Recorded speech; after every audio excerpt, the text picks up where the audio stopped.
혹시 저처럼 아이패드병에 걸리셨나요? 자, 그래서 에어 살지 프로 살지, 화면 크기는 몇 인치로 살지, 저장 용량은 와이파이 사실 거예요, 셀룰러 사실 거예요? 제가 오늘 그 선택 도와드리도록 하겠습니다. 여러분들의 구독 덕분에 5,000명을 돌파했습니다. 정말 진심으로 감사드리고 10,000명이 넘을 때까지도 함께 해주실 거죠? 구독 부탁드립니다. 안녕하세요, 힉스입니다. 요즘 채널명에 대한 고민이 많아서 한 2번 정도 이름을 바꿨는데 이제 그만 바꾸겠습니다. 죄송합니다. 제가 최근에 애플 관련 기기를 2개를 샀었죠? 바로 이 귀한 맥북과 여기 아이패드 에어입니다. 참고 얘는 M3고 얘는 M2 모델이죠. 제가 이러다가 다음 달에 출시하는 아이폰도 살 것 같긴 한데 음성 녹음이 조금 짜쳐가지고 고민 중입니다. 아무튼 저는 오늘 아이패드 에어 사용 후기 영상을 올리려 했거든요. 근데 주위에서 아이패드 에어 살까 프로 살까 그리고 11인치 살까 13인치 살까 이거를 많이 물어봐 주시더라고요. 제가 그래가지고 이거다 싶었습니다. 아이패드 에어 리뷰 영상은 뭐 다음 주나 다음 달에 올리도록 하고, 오늘은 아이패드 에어를 살지 프로를 살지 선택을 하게 도와주는 가이드 영상을 한번 찍어보려고 합니다. 일단 솔직히 결과적으로 보면은 전문가가 아닌 일반인 입장에서는 프로보다 에어가 가성비가 더 좋긴 합니다. 물론 당연히 프로가 너무나 좋지만 아이패드 프로는 어떤 사람이 어떤 목적을 갖고 사용하느냐에 따라서 구분되기 때문에 제 영상이 도움이 되지 않을까 싶어요. 아무튼 이 부분은 뒤에서 바로 알려드릴 거고, 일단은 그 전에 저희가 진짜 이 태블릿이 필요한지 안 한지 그게 중요하겠죠? 이거 진짜 필요한 거 맞으시죠? 사실 갤럭시 스마트폰이나 아이폰 같은 경우에는 뭐 사고 나서 후회한다? 뭐 색깔이나 플러스 살 걸, 울트라 살 걸 이런 걸 후회할 수는 있어도 그 스마트폰 자체에 대한 후회는 많이 없다고 생각을 합니다. 뭐가 됐든 스마트폰은 손에 항상 들고 다니잖아요. 하지만 이 태블릿 같은 경우에는 막상 사놓고 뭐 침대나 다른 데 쪽에 처박아둘 수 있는 그 가능성이 있기 때문에 이렇게 고민하시는 분들도 있겠죠? 아, 이거 갖고 싶긴 한데 이게 진짜 나한테 필요할까? 이거 진짜 사용해본 사람들은 어떻게 느꼈을까? 이 부분도 약간 조금은 더 추가해서 설명을 해드리려고 해요. 근데 일단 가장 중요한 거는 여기서 제가 무슨 말을 해도 여러분들은 정하셨을 겁니다. 저도 그래서 얘가 여기 있습니다. 자, 아무튼 리뷰 시작해볼게요. 참고로 이거 2번째 촬영 영상입니다. 구독 좀 부탁드립니다. 첫 번째, 아이패드 에어와 프로의 가격 차이. 저 같아도 당연히 아이패드 프로를 갖고 싶지만 아이패드 에어와의 가격 차이가 상당합니다. 아이패드 에어의 11인치 모델은 애플 공홈 기준 899,900원, 13인치 모델은 1,199,900원이죠. 혹시 여기서부터 깜짝 놀라셨나요? 그러면은 저희는 에어를 사기로 해요. 일단 그래도 설명을 해드려야 되니까, 아이패드 프로도 11인치와 13인치 모델이 있는데 각각 1,499,900원, 1,999,900원으로 약 50만원에서 80만원이 더 비쌉니다. 그러니까 쉽게 말해서 아이패드 에어를 골랐다가 프로로 가신다고 하면은 치킨을 한 20마리에서 40마리는 날아가 버리는 거고, 적당히 쓸만한 가성비 사무용 노트북만큼의 금액이 더 얹어진 거라고 보시면 됩니다. 더 쉽게 말씀드리면은 금액이 아주 예의가 없죠. 다음 2번째는 아이패드 에어와 프로의 디스플레이 차이예요. 성능 차이는 뒤에서 말씀을 드리고, 아이패드 프로 사이즈 선택칸을 보면은 울트라 레티나 XDR 디스플레이가 적용됐지만 아이패드 에어는 그 내용이 없죠. 자, 그러면은 이렇게 생각을 할 수 있죠. 아니, 그러면은 아이패드 에어보다 프로의 디스플레이 성능이 더 좋은 거 아니냐? 맞습니다.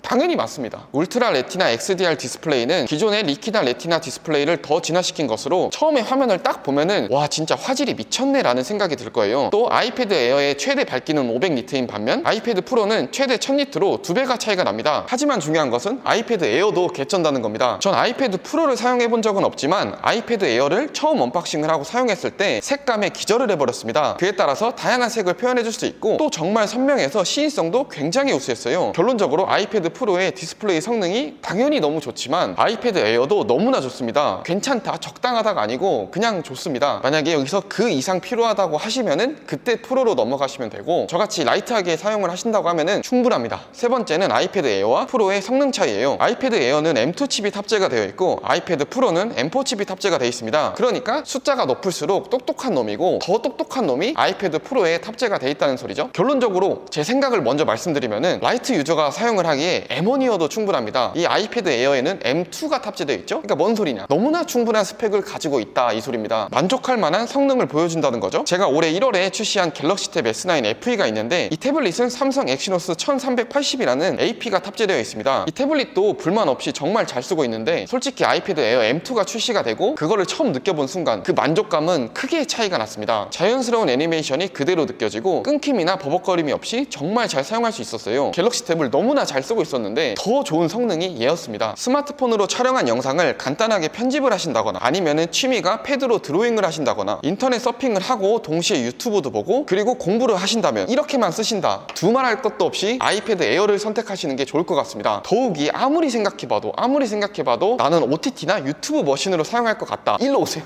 저희 아이패드 프로 가지 마시고 일로 오십시오. 이거 사셔야 됩니다. 게임을 하신다고요? 얘로도 정말 잘 돌아갑니다. 당연히 프로가 안 좋다는 게 게 절대 아닙니다. 저도 프로 갖고 싶어요. 전자기기를 좋아하고 테크 유튜버로서, 그리고 아이패드를 좋아하는 사람으로서 당연히 아이패드 프로 갖고 싶은데 가성비, 저희 한번 가성비를 생각해 보는 겁니다. 유튜브 머신으로 200만원짜리 300만원짜리 아이패드 프로를 사셨다가 한 달 뒤에 구석에 처박혀 있을 확률 100%입니다. 시간이 지나면은 스마트폰으로 유튜브를 보고 있을 겁니다. 그리고 솔직히 또 당연하게도 아이패드 프로가 아이패드 에어에 비해서 장점은 많긴 합니다. 일단은 약간 흔들리실 수도 있는데 정신을 한번 잡아보세요. 일단 아이패드 에어 11인치와 13인치의 두께는 6.1mm고 무게는 각각 462g, 617g입니다. 아이패드 프로를 보면은 11인치와 13인치의 두께는 5.3mm, 5.1mm고 무게는 444g과 579g이에요. 사실 이 부분은 솔직히 부럽긴 한데 정신 잘 잡으시고 저희는 에어로 가야 됩니다. 또 아이패드 프로는 10에서 120Hz의 가변 주사율이 적용됐지만 아이패드 에어는 120Hz는 무슨 90H는커녕 아직도 60Hz죠. 그리고 썬더볼트와 USB4를 지원하는 아이패드 프로와는 반대로 아이패드 에어는 해당 기능을 지원하지 않아요. 또 얼굴로 잠금을 해제하는 페이스 아이디를 아이패드 프로는 지원하지만 에어는 이렇게 터치 아이디만 지원합니다. 그 외에도 스피커 개수 등의 차이가 있겠죠. 당연히 이런 부분 때문에 두 제품의 가격 차이가 나는 거지만 그렇다고 라이트한 일반인 유저 입장에서 본다면은 반드시 필수적인 항목은 아니기 때문에 걱정 안 하셔도 됩니다. 네 번째는 11인치를 살까요? 13인치를 살까요? 그래 50만원에서 80만원 더 저렴한 아이패드 에어로 구입을 하겠어 라고 결정을 하셨다고 하더라도 더 큰 난관이 남아있습니다. 바로 11인치를 살지 13인치를 살지 이거를 선택하는 거죠. 여기서 굉장히 다들 심오한 고민을 많이 하시는데 제가 도움을 드리자면은 두 제품의 가격 차이는 30만원입니다. 자, 다시 한번 말씀드립니다. 11인치와 13인치의 가격 차이는 30만원입니다. 본인이 아이패드로 영상 편집 등 작업을 한다. 13인치 가셔도 좋습니다. 본인이 드로잉이나 뭐 그림 그리는 걸 좋아하신다. 13인치 너무 좋습니다. 유튜브만 사용하신다. 어디 가세요? 일로 오세요. 일로 오세요. 이 11인치로 오십시오. 일단 저 같은 경우도 돈이 많지가 않아가지고 11인치로 샀거든요. 그렇다고 전혀 후회하진 않습니다. 물론 영상을 볼 때 화면이 크면 좋으니까 여유가 되신다고 하면은 13인치로 가셔도 좋습니다. 근데 13인치로 가시면은 아이패드 프로 11인치랑 가격 차이가 좀 좁아지기 때문에 마음 편히 11인치로 오시고 한 30만원 벌었다고 생각하시면서 저녁에 치킨을 시켜 드시면 됩니다. 아무튼 결과적으로 전 11인치의 만족감이 정말 좋습니다. 13인치는 아니지만 12.1인치의 태블릿도 가지고 있는데 솔직히 화면이 커서 마음에 들었고 얘보다 더 큰 13인치는 얼마나 나에게 더 큰 만족감을 줄까 하고 아직도 궁금하긴 하지만 이 아이패드 에어 11인치도 사용하는데 전혀 무리가 없었어요. 13인치에 비해서 화면이 작을 뿐이지 11인치 자체의 태블릿이 실제로 보면은 작은 화면도 아니고 생각보다 화면 크기도 아쉽지가 않아서 영상을 볼 때도 좋았어요. 그리고 11인치는 13인치 대비 두께는 동일하지만 무게는 약 155g 정도가 더 가볍기 때문에 휴대성도 굉장히 우수합니다. 스마트폰이 아니라면은 태블릿에서 10에서 20g은 큰 차이가 아닐 수 있는데 100에서 200g 차이는 좀 다르죠. 큰 차이 맞습니다. 그에 따라 휴대성도 굉장히 우수하니까 당연히 가방이나 이런 곳에도 잘 들어가고 한 손으로도 쉽게 들고 다닐 수 있다는 점이 좋았어요. 물론 화면 크기가 중요하다고 하시면은 13인치로 가시는 게 맞고 가성비적인 측면이나 휴대성을 중요시 여긴다면은 11인치가 좋겠죠. 다음 다섯 번째는 저장 용량입니다. 아이패드 에어는 이렇게 4가지 용량이 있고 각각 이 가격대를 갖고 있습니다. 가장 저렴한 거는 128기가에 90만원, 가장 비싼 거는 1테라에 165만원으로 무려 약 75만원 차이가 나죠. 이것도 선택이 어렵다면은 제가 도와드리겠습니다. 태블릿으로 사진이나 동영상을 많이 찍으시거나 뭐 영화나 예능이나 동영상 같은 거를 태블릿 안에 많이 넣어 놓으신다고 하면은 그에 맞는 용량을 선택하시면 되고 그 외의 경우는 다 그냥 128기가 선택을 추천드립니다. 일반 라이트 유저분들 중에 128기가 말고 256기가를 살까? 이게 고민하시는 분들이 있는데 저는 굳이 15만원을 더 내고 용량을 업그레이드 할 필요는 없다고 생각을 해요. 자, 여러분 본인의 핸드폰을 열어보고 내 파일에 들어가셔가지고 저장 용량이 몇 기가 남았는지 한번 확인해 보세요. 아무리 사진을 많이 찍는다고 하시더라도 동영상을 촬영한 게 아닌 이상 또 핸드폰을 뭐 5년 이상 사용한 게 아닌 이상 저장 공간이 부족하긴 어렵습니다. 스마트폰에 128기가, 256기가도 다 못 채우시는 분들이라면은 당연히 태블릿도 그만큼 채우기는 좀 어렵습니다. 저 같은 경우에는 그동안 갤럭시 탭 울트라, 뭐 S9 FE 이런저런 태블릿을 다 기본 용량으로 샀고 간단하게 썼기에 용량이 부족한 적이 단 한 번도 없었어요. 결론은 큰 파일을 태블릿 내에 보관할 게 아니시라면은 128기가 같이 가시죠. 마지막 여섯 번째는 와이파이를 살까요? 셀룰러 모델을 살까요? 이거는 진짜 진지하게 고민을 해보셔도 좋을 것 같아요. 참고로 셀룰러의 뜻은 저희가 스마트폰을 데이터로 사용할 수 있는 것처럼 와이파이 없이 태블릿을 사용할 수 있는 모델이에요. 두 개의 가격 차이는 약 23만원 정도로 역시 만만치가 않죠? 그렇기 때문에 아이 뭔 셀룰러예요? 와이파이 사세요 라고 추천을 하고 싶기도 하지만 앞서 말씀드렸던 것처럼 사용 환경에 따라 이게 달라지거든요. 예를 들어서 집이나 뭐 사무실이나 카페 등 와이파이를 사용할 수 있는 한정된 공간에서 오랫동안 또 몇 시간 동안 사용한다고 하면은 굳이 셀룰러 모델을 선택하실 필요는 없다고 생각해요. 다만 본인은 업무 출장도 많이 다니고 그 사이에 밖에서 아이패드를 이렇게 키보드랑 연결해서 이런저런 작업을 하시거나 여행을 좋아하셔가지고 자주 돌아다닌다고 하시면은 셀룰러 모델을 선택하셔도 괜찮을 것 같습니다. 물론 핫스팟을 틀면 되긴 한데 귀찮기도 하잖아요. 근데 그 귀찮은 거를 바꾼다면은 23만 원을 물론 셀룰러 모델은 매달 추가 요금을 내거나 높은 LTE나 5G 요금제를 써서 거기에서 받는 부가 서비스인 데이터 쉐어링을 통해 데이터를 사용할 수 있게 됩니다. 쉽게 말해서 나 아이패드 셀룰러 샀다, 데이터 써야지 하고 바로 되는 게 아니에요. 이런 조건이 있어야 데이터를 사용할 수 있는 거니까 이건 반드시 아셔야 됩니다. 어떻게 보면은 이 영상이 아이패드 프로 사지 말고 아이패드 에어를 사라 이렇게 말하는 영상 같은데 그런 영상은 아닙니다. 저도 당연히 아이패드 프로 너무 갖고 싶어요. 그래도 일반인 라이트 유저 입장에서 어떻게 하면 가성비를 알려드릴 수 있을까, 그런 의미로 설명을 해드린 겁니다. 저 같은 경우에는 가장 깡통 모델인 아이패드 에어 11인치의 기본 모델을 샀는데 너무 잘 쓰고 있거든요. 물론 뭐 전문가 같은 작업을 하시거나 높은 성능이 요구되는 뭐 3D 작업 같은 걸 하신다면은 당연히 아이패드 프로가 너무 좋겠죠. 근데 일단 저같이 유튜브를 촬영하는 사람도 편집은 데스크탑이나 맥북으로 합니다. 아이패드는 좀 귀찮더라고요. 물론 이건 개인적인 건데 그러다 보니까 사실 이렇게 다른 태블릿이랑 구석에 있거나 가끔 유튜브를 볼 때나 어디 장거리를 갈 때 그때 조금 사용합니다. 근데 앞서 말씀드렸던 것처럼 여러분들은 이미 정하셨을 거죠. 오늘 영상이 도움이 되셨다면은